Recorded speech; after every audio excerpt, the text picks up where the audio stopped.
baik tersebut. Hal-hal yang lain misalnya ada sesuatu yang dalam kehidupan sehari-hari itu yang sangat sayangnya, sangat sering kita dengar dan sangat sering kita lakukan. Apa itu misalnya? Ghibah misalnya, menggunjing, membicarakan keburukan orang lain. Atas dasar apapun juga. Kalau misalnya itu sesuatu yang sesuai, itu yang disebut dengan ghibah. Kalau tidak sesuai dengan kenyataannya, namanya fitnah. Itu lebih buruk lagi.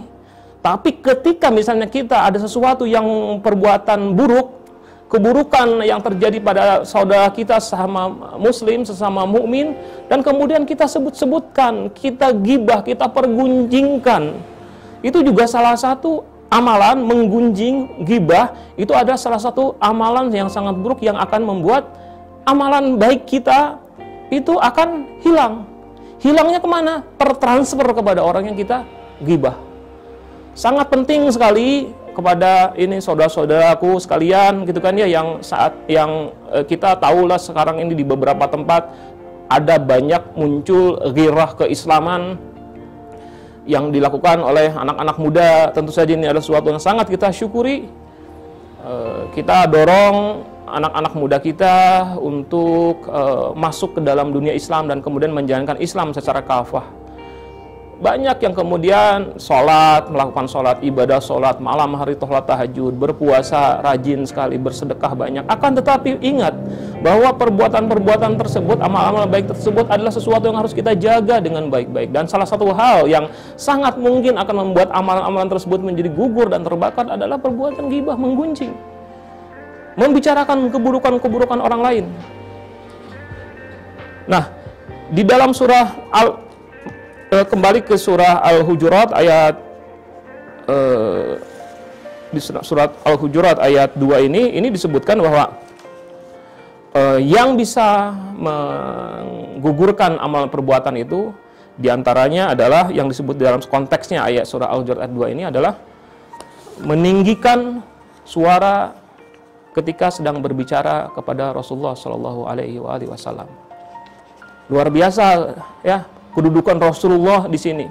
Sedemikian tingginya kedudukan Rasulullah sehingga hanya kemudian berkata-kata dan menunjukkan ketidaksopanan kepada Rasulullah Shallallahu Alaihi Wasallam saja itu akan membuat amal perbuatan kita, kebaikan-kebaikan kita menjadi akan hilang.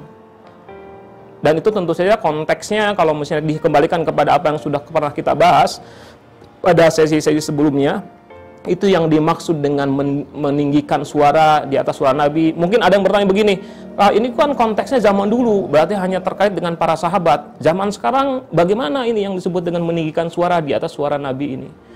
Nah, berdasarkan kepada apa yang sudah kita bahas di pembahasan yang sebelumnya, bahwa zaman sekarang pun ayat ini masih tetap berlaku. Yang dihubungkan dengan ayat pertama dari surah Al-Hujurat ini. Apa itu? Yaitu yang disebut dengan meninggikan suara di atas suara Nabi adalah kita sok-sokan, sok tahu kemudian melakukan sesuatu yang sebenarnya Rasulullah pun tidak sampai ke sana.